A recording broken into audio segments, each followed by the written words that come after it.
presented by Videshi Lal entertainment M2 Records Jadopur music DJ Prince सुनिए बाबा हमर देह टूटतावे लागता हमारा भूत धइले बावे सुनिए बाबा हमर देह टूटतावे लागता हमारा भूत धइले बावे बांधिए के अपन खूंटी में ना जोड़े बोलती बोलनी चाहिए एक मुर्गा के अंडा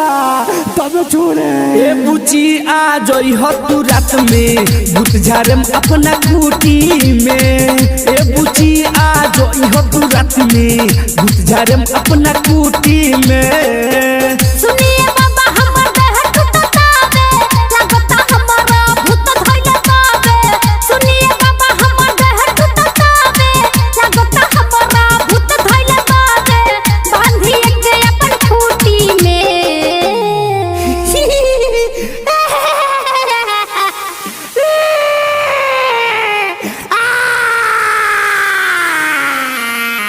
ए बुची आ जोई हो तू रात में भूत झारम अपना खूटी में ए बुची आ जोई हो तू रात में भूत झारम अपना खूटी में presented by Videshi Lal entertainment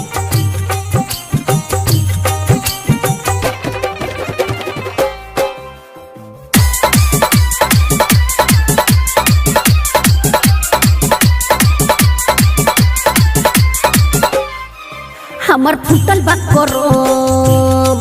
लागे धइले बा बरहम हमर फुटल बा करम लागे धइले बा बरहम हमर असही कटी जिंदगिया करी कौनो जतन बाबा लागे नहीं मन पागल कही हमारा के दुनिया सुनो अवन नियारा तू बैठो चुकमुकी लहै भभूत धई लह भर मुठी अवन नियारा तू बैठो चुकमुकी लहै भभूत धई लह भर मुठी लागल रही अपना ड्यूटी में हाँ तो बच्ची है आओ चुकी मुकी बैठो लहई भभूत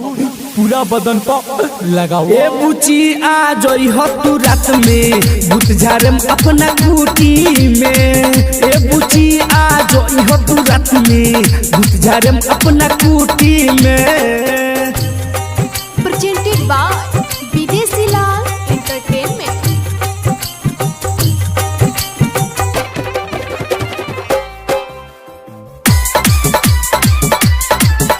M2 रिकॉर्ड्स जादोपुर करतावे बड़ी तो अंदर मचल हुरदम करतावे बड़ी तंग अंदर मचल हुरदम हमसे रोजो डरेले दीदिया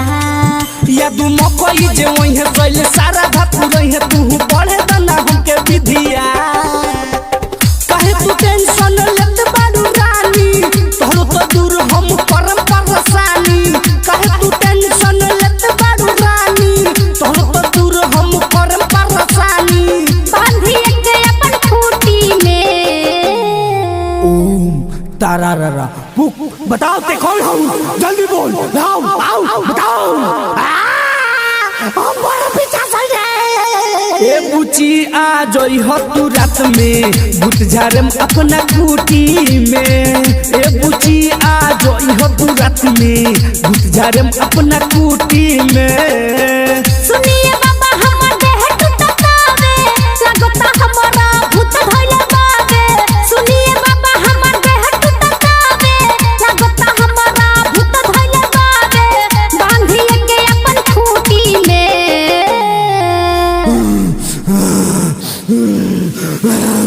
अरे बसवारी में क्या करे गोड़ लसियो अरे अपने राती के क्या करे गोड़ लसियो पूछ एक से ए बुची आ जोई हो तू रात में भूत झारम अपना खूटी में ए बुची आ जोई हो तू रात में भूत झारम अपना खूटी में M2 रिकॉर्ड्स जादोपुर।